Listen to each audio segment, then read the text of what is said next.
roofs and pitching harmlessly down the height of the houses and bounding out of the areas like his India rubber ball.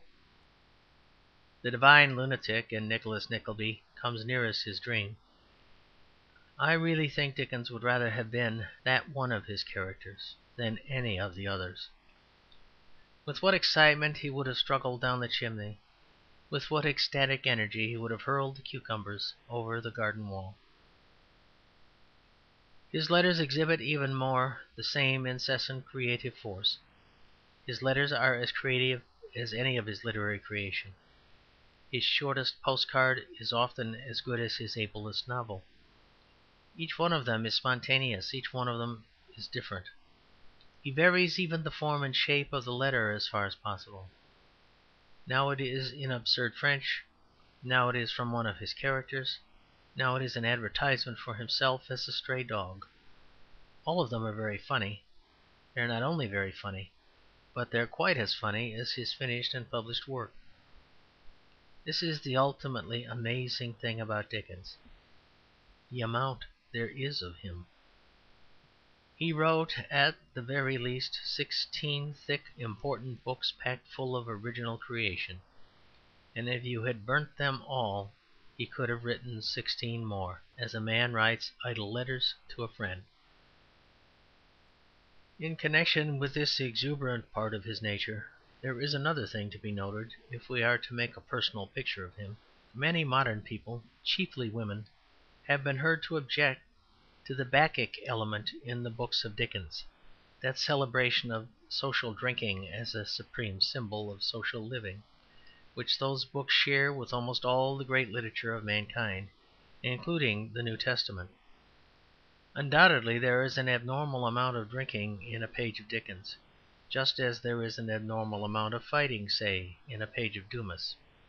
If you reckon up the beers and brandies of Mr. Bob Sawyer with the care of an arithmetician and the deductions of a pathologist, they rise alarmingly, like a rising tide at sea. Dickens did defend drink clamorously, praised it with passion, and described whole orgies of it with enormous gusto. Yet it is wonderfully typical of his prompt and impatient nature that he himself drank comparatively little. He was the type of man who could be so eager in praising the cup that he left the cup untasted. It was a part of his activity and feverish temperament that he did not drink wine very much, but it was a part of his humane philosophy, of his religion, that he did not drink wine. To healthy European philosophy wine is a symbol, to European religion it is a sacrament. Dickens approved it because it was a great human institution, one of the rites of civilization, and this it certainly is. The teetotaler who stands outside it may have perfectly clear ethical reasons of his own, as a man may have who stands outside education or nationality, who refuses to go to a university or to serve an army. But he is neglecting one of the great social things that man has added to nature. The teetotaler has chosen a most unfortunate phrase for the drunkard when he says that the drunkard is making a beast of himself. The man who drinks ordinarily makes nothing but an ordinary man of himself. The man who drinks excessively makes a devil of himself. But nothing connected with a human and artistic thing like wine can bring one nearer to the brute life of nature. The only man who is, in the exact and literal sense of the words, making a beast of himself, is the teetotaler. The tone of Dickens towards religion, though, like that of most of his contemporaries, philosophically disturbed and rather historically ignorant, had an element that was very characteristic of himself. He had all the prejudices of his time. He had, for instance, that dislike of defined dogma which really means a preference for unexamined dogmas. He had the usual vague notion that the whole of our human past was packed with nothing but insane Tories. He had, in a word, all the old radical ignorances which went along with the old radical acuteness and courage and public spirit. But this spirit tended, in almost all the others who held it, to a specific dislike of the Church of England, and a disposition to set the other sects against it as truer types of inquiry. or of individualism. Dickens had a definite tenderness for the Church of England. He might even call it a weakness for the Church of England, but he had it. Something in those placid services, something in that reticent and humane liturgy pleased him against all tendencies of his time, pleased him in the best part of himself, his virile love of charity and peace. Once, in a puff of anger at the Church's political stupidity, which is indeed profound, he left it for a week or two and went to a Unitarian chapel. In a week or two he came back. This curious and sentimental hold of the English Church upon him increased with years. In the book he was at work on when he died, he describes the minor canon, humble, chivalrous, tender-hearted, answering with indignant simplicity to the froth and platform righteousness of the sectarian philanthropist. He upholds Canon Crisparkle and satirizes Mr. Honeythunder. Almost every one of the other radicals, his friends, would have upheld Mr. Honeythunder and satirized Canon Crisparkle. I have mentioned this matter for a special reason. It brings us back to that apparent contradiction or dualism in Dickens, to which, in one connection or another, I have often adverted, and which, in one shape or another, constitutes the whole crux of his character.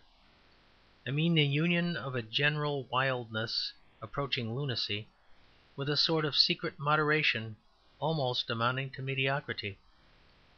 Dickens was more or less the man I have described, sensitive, theatrical, amazing, a bit of a dandy, a bit of a buffoon. Nor are such characteristics, whether weak or wild, entirely accidents or externals. He had some false theatrical tendencies integral in his nature. For instance, he had one most unfortunate habit, a habit that often put him in the wrong even when he happened to be in the right. He had an incurable habit of explaining himself. This reduced his admirers to the mental condition of the authentic but hitherto uncelebrated little girl who said to her mother, "I think I should understand if only you wouldn't explain." Dickens always would explain. It was a part of that instinctive publicity of his which made him at once a splendid democrat and a little too much of an actor. He carried it to the craziest lengths. He actually printed in Household Words an apology for his own action in the matter of his marriage. That incident alone is enough to suggest that his external offers and proposals were sometimes like screams heard from Bedlam. Yet it remains true that he had in him a central part that was pleased only by the most decent and most reposeful rites, by things of which the Anglican prayer book is a very typical. It is certainly true that he was often extravagant. It is most certainly equally true that he detested and despised extravagance. The best explanation can be found in his literary genius. His literary genius consisted in a contradictory capacity at once to entertain and to deride very ridiculous ideas. If he is a buffoon, he is laughing at buffoonery. His books were in some ways the wildest on the face of the world. Rabelais did not introduce into Paphlagonia or the Kingdom of the Cockrogoos satiric figures more frantic and misshapen than Dickens made to walk about the Strand and the Lincoln's Inn.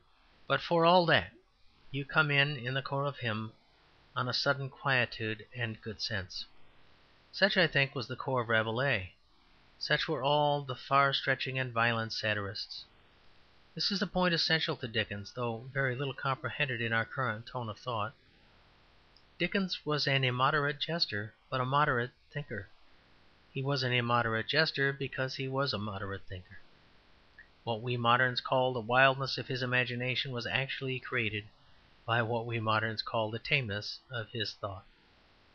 I mean that he felt the full insanity of all extreme tendencies because he was himself so sane. He felt eccentricities because he was in the centre. We are always, in these days, asking our violent prophets to write violent satires.